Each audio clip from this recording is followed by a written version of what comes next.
Bonjour et bienvenue pour un nouvel épisode de notre série Au cœur de l'Europe. Alors la série Au cœur de l'Europe, c'est la série de la délégation de la France insoumise au Parlement européen où on essaye de vous tenir au courant des sujets qui sont dans l'actualité, notamment à chaque séance plénière, c'est à peu près une fois par mois où tous les députés se réunissent, normalement à Strasbourg. En ce moment avec le Covid, c'est ici à Bruxelles pour débattre et pour voter sur un certain nombre de sujets. Et donc dans ce nouvel épisode, on va revenir sur la séance plénière qui avait lieu cette semaine. Ici à Bruxelles au Parlement européen.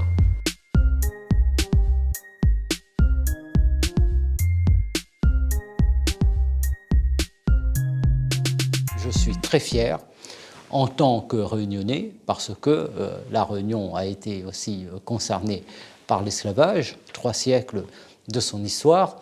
Je suis très fier en tant que réunionnais d'avoir trouvé le soutien de l'ensemble de mes collègues ici au Parlement européen. Nous devons proclamer depuis ce Parlement européen que l'esclavage est un crime contre l'humanité et ensemble faisons acte de civilisation. Avec ce mouvement Black Lives Matter qui est né aux États-Unis, nous nous retrouvons dans un moment très important dans l'histoire des luttes contre les discriminations et le racisme. Et si le Parlement européen s'est saisi de cette question, c'est précisément parce que la question des inégalités, du racisme, des violences policières n'est pas seulement une question américaine, elle est aussi une question européenne et c'est pourquoi vous avez des mobilisations dans l'ensemble des pays d'Europe et en France également.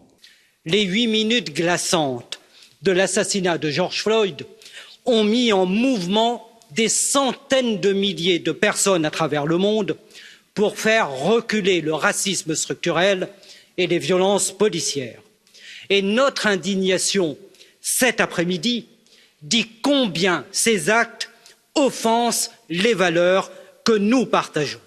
Et c'est pourquoi nous nous tenons aux côtés de ce mouvement et des victimes du racisme et des violences policières pour qu'une réponse concrète soit donnée aux demandes de respect et d'égalité. Que disent les personnes qui sont dans ce mouvement? Au-delà de tout, c'est une demande d'égalité. Et cette demande d'égalité, elle repose sur l'observation d'une situation concrète, incontestable, qui est celui du racisme en Europe, des discriminations. Nous avons donc adopté une résolution très importante sur ce plan et dans cette résolution, j'ai fait une proposition qui consiste d'abord à ce que l'Union européenne proclame de manière solennelle que la traite négrière, l'esclavage sont un crime contre l'humanité, un peu comme la France l'avait fait avec la loi Taubira. La France est le seul pays à l'avoir fait. Et c'est l'honneur de la France que d'avoir accepté cette proclamation à l'Assemblée nationale et au Sénat. Mais aucun autre pays européen, qui étaient tous engagés également dans ce commerce triangulaire barbare, ne l'a fait jusqu'à ce jour. Devant cet événement, nous devons aussi regarder avec lucidité notre histoire. Et nous devons voir que cet événement renvoie à des siècles de domination des Noirs aux États-Unis et d'inégalité des conditions en Europe. L'esclavage, c'est d'abord et avant tout une histoire européenne. Et vous avez des millions d'Afro-descendants qui sont des citoyens européens qui attendent ce geste symbolique. Mais ce geste symbolique est dirigé en direction de tous les Européens, parce que nous devons faire en sorte que notre histoire, aussi bien dans ces pages glorieuses, dans ces lumières qui éclairent le progrès en Europe et aussi dans le monde, que ces pages glorieuses, comme ces pages les plus sombres, soient appropriées par tous.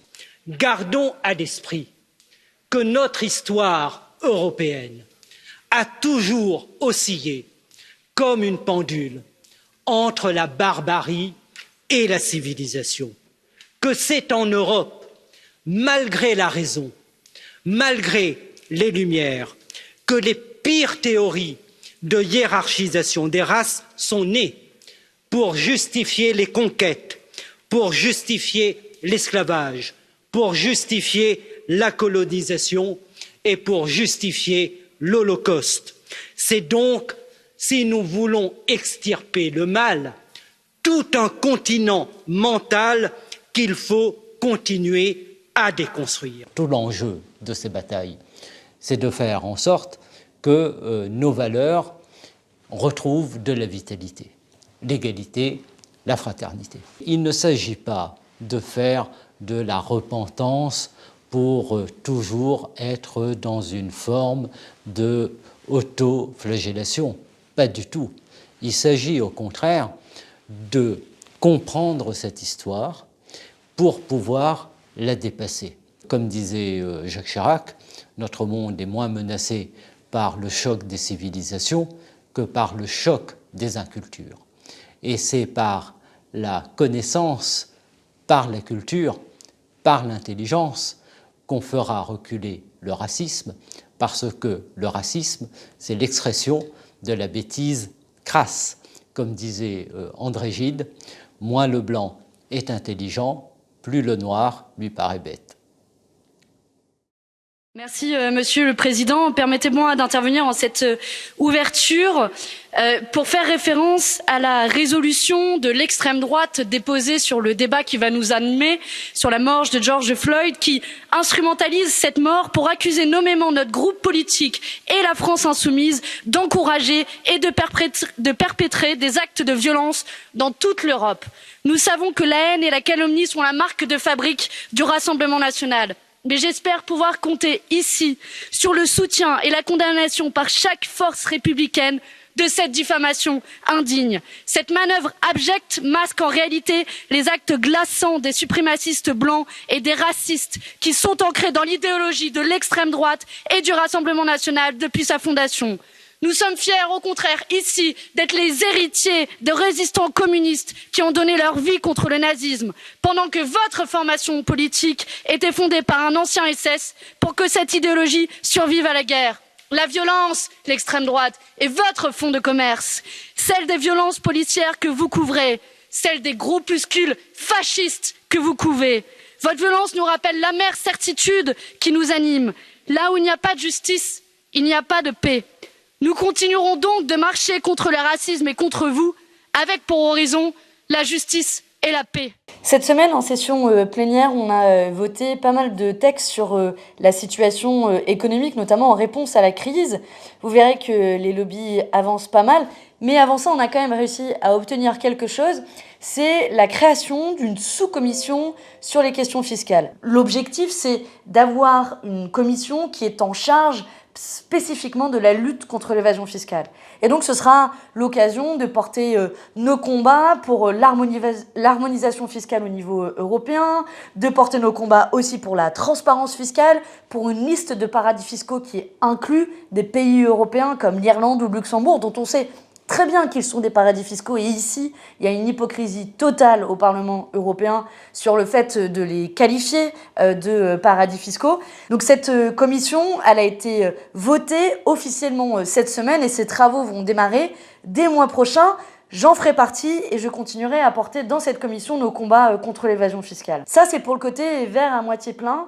Mais de l'autre, les lobbies se sont activés pour s'assurer de se servir de la crise économique que nous vivons pour faire reculer les mesures d'encadrement du secteur bancaire, d'encadrement en matière de lutte contre l'évasion fiscale. Par exemple, la Commission européenne, à la demande, grande surprise, des lobbies privés, a donc proposé qu'on reporte de 3 mois, puis de 3 mois, donc de 6 mois en tout, l'obligation qui est faite aux banques de déclarer les schémas d'évasion fiscale qu'elles vendent à leurs clients. C'est évidemment une mesure qui est indispensable pour lutter contre l'évasion fiscale et la Commission européenne a pris la demande des lobbies, elle a fait un copier-coller et nous a demandé de la voter en procédure d'urgence. Ça veut dire que ce n'est même pas passé en commission, c'est allé directement en session plénière.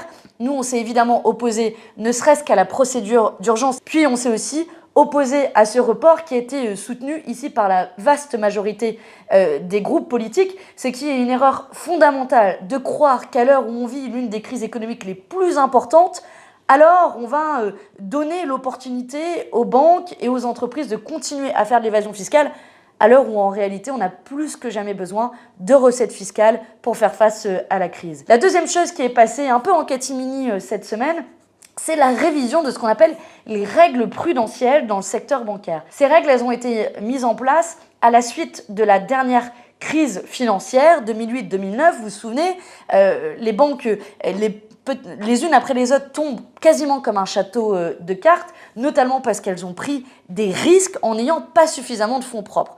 Des régulations ont été mises en place à la suite de cela qui augmentent notamment le ratio de fonds propres qu'elles ont pour limiter les risques qu'elles prennent sur les marchés financiers. En cette période de crise, qui pourrait se transformer en une crise financière, là aussi, les lobbies et la Commission européenne n'ont rien trouvé de mieux que d'abaisser ces seuils, d'abaisser les ratios de fonds propres que l'on demande aux banques et quelque part d'augmenter le risque d'instabilité financière et de crash de ces banques. Là aussi, nous nous sommes opposés à ces mesures, ce d'autant plus qu'elles étaient accordées sans aucune contrepartie, c'est-à-dire qu'on donnait un chèque en blanc aux banques et leur disait « allez-y, prenez davantage de risques, mais on ne vous demande rien en échange ». Nous, on a notamment déposé des amendements pour que, en échange, on demande à ces banques de ne pas verser de dividendes à leurs actionnaires pour que, en temps de crise, ce ne soient pas les actionnaires qui s'enrichissent.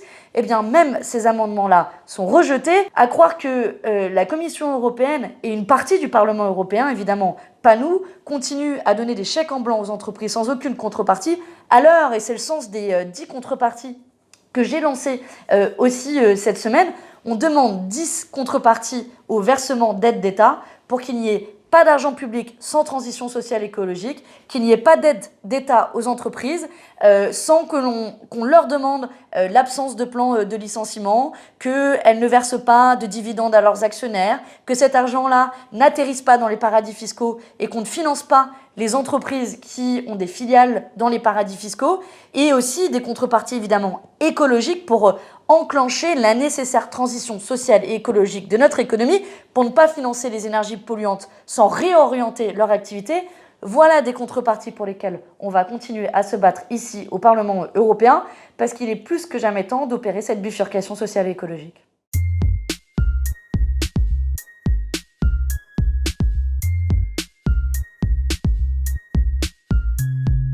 Alors le premier sujet dont je voudrais vous parler, c'est l'évolution des négociations sur le Brexit, donc entre l'Union européenne et la Grande-Bretagne. Vous savez qu'après le vote au Parlement européen et le vote des Britanniques pour entériner le Brexit, s'est ouvert une phase de négociation pour déterminer les modalités de la coopération à venir entre l'Union européenne et la Grande-Bretagne. Et pour l'instant, ces négociations, elles sont au point mort. La Grande-Bretagne, pour l'instant, reste très dure sur ses exigences et notamment refuse l'idée d'un accord qui serait un accord à un statut spécifique, particulier, et demande au contraire à ce que l'on passe un accord assez traditionnel, qui est un accord de libre-échange assez général.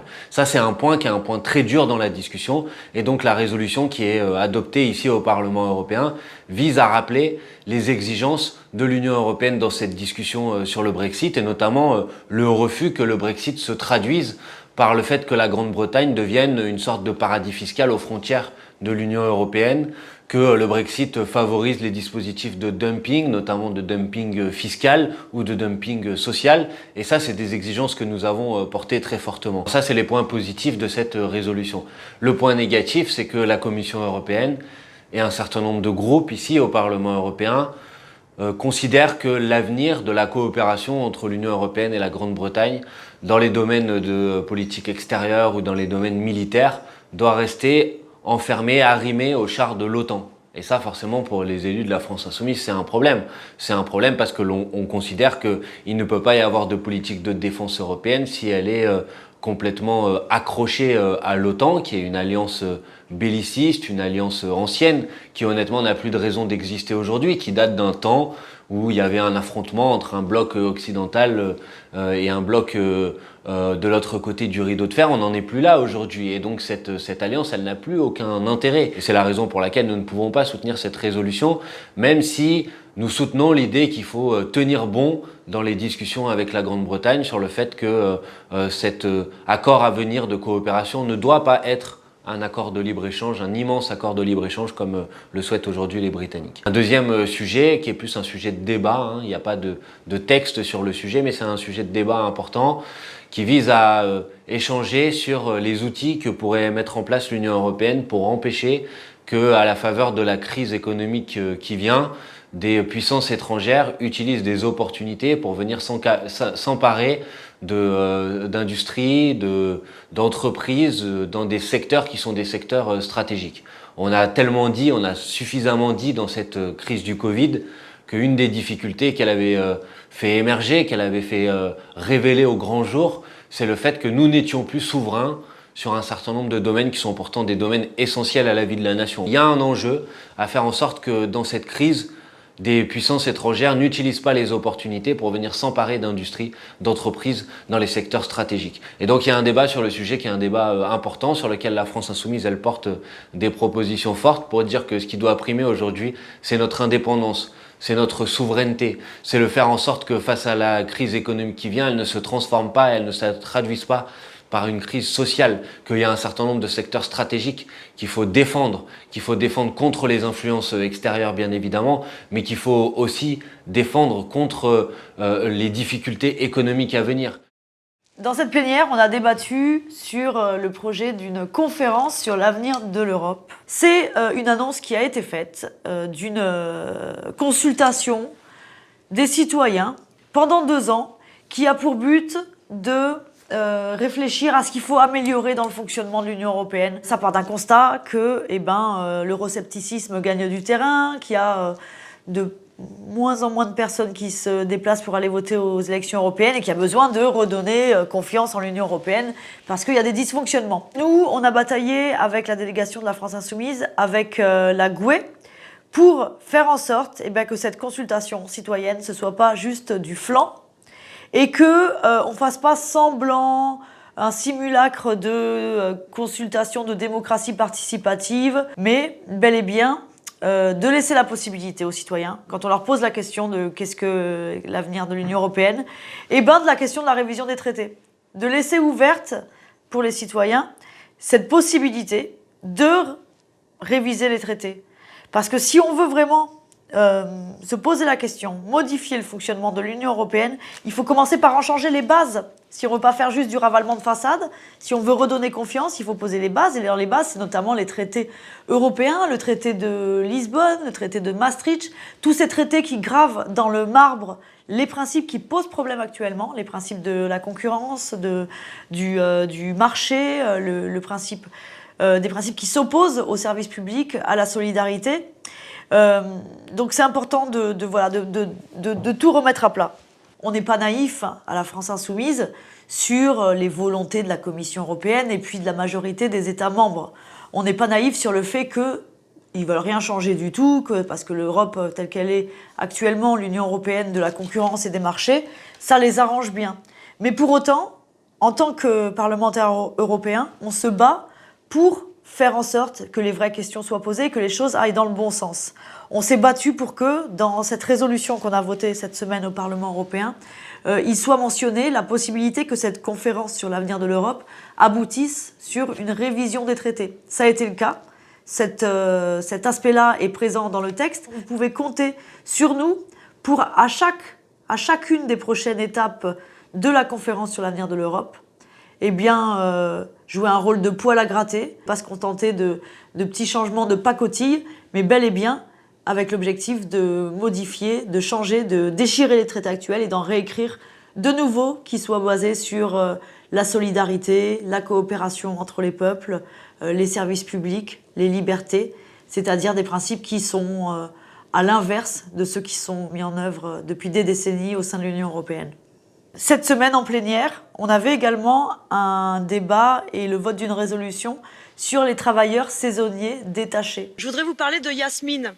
Yasmine, elle ramasse les melons, les abricots et les pêches qu'on aime bien manger en ce moment. Moi, j'ai voulu mettre la lumière dans mon intervention en plénière sur le fait que ces travailleurs, ils étaient payés des miettes au mépris du droit du travail, qui ne bénéficiaient pas de la protection sociale, et que ça, c'était permis grâce au régime du travail détaché.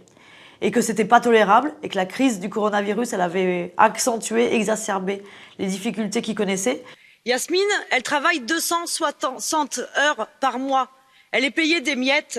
Elle a des journées sans pause, alors quand elle veut manger, elle est obligée de se cacher dans les toilettes. Yasmine, elle est malade, elle a une sclérose en plaques à cause de toutes ces années passées à travailler dans ces conditions. Elle n'est même pas couverte par la sécurité sociale. Souvent, c'est ramassé par des gens qui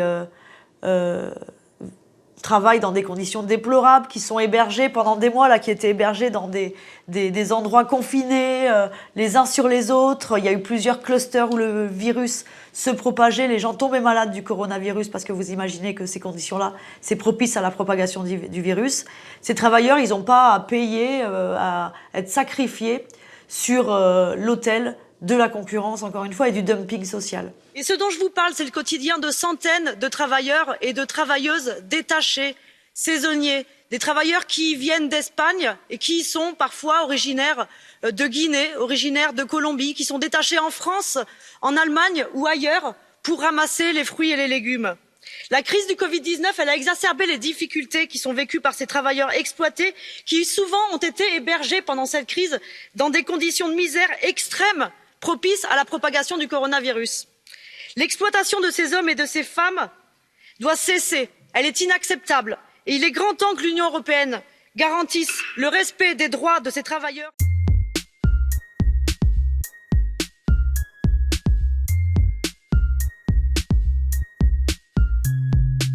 Cette semaine, au Parlement européen, nous avons voté de nombreux textes et la Commission européenne, dans chaque texte, a voulu nous remettre sur le tapis le sujet de la lutte contre la désinformation. Alors, personne ne nie que la désinformation existe, mais il y a aussi des lois qui régissent les contenus haineux, les contenus racistes, les contenus xénophobes, homophobes. Derrière le totem de la lutte contre la désinformation, c'est la liberté d'expression qui est menacée. La France, par exemple, est 34e au rang européen sur la liberté de la presse. La Pologne, 62e. La Commission européenne reste très floue sur sa volonté. Qui, demain, pourra dire que l'information est vraie ou l'information est fausse? Voyez le danger. Est-ce au pouvoir politique de dire que l'information est fausse? Est-ce aux plateformes en mettant des filtres, des algorithmes, et donc faire une forme de censure? Derrière cette lutte de la désinformation, on voit clairement que l'objectif, eh bien, c'est de ne pas donner la liberté aux gens de pouvoir s'exprimer. Évidemment, également, il faut préserver les données personnelles. C'est un sujet éminemment important. En France, nous venons d'avoir une actualité. La loi Avia a été censurée par le Conseil constitutionnel. Alors que le gouvernement se réjouissait de cette loi en disant que c'était une loi qui ouvrait grandement des libertés, eh bien non. À vouloir réguler, finalement, on en fait des lois liberticides. Alors comment on lutte réellement contre la désinformation? Eh bien, on met en place une éducation à la formation dans nos écoles. Dès que les enfants sont en capacité d'aller chercher l'information, de recouper l'information, parce que c'est aux citoyens de se faire sa propre idée, en tout cas, de ce qu'il voit ou de ce qu'il lit, et pas d'être abreuvé d'images, pas d'être abreuvé de textes où on lui dit « bah non, ça c'est vrai ou ça c'est faux ». C'est aux citoyens d'aller chercher, et c'est nos enfants qu'il faut éduquer.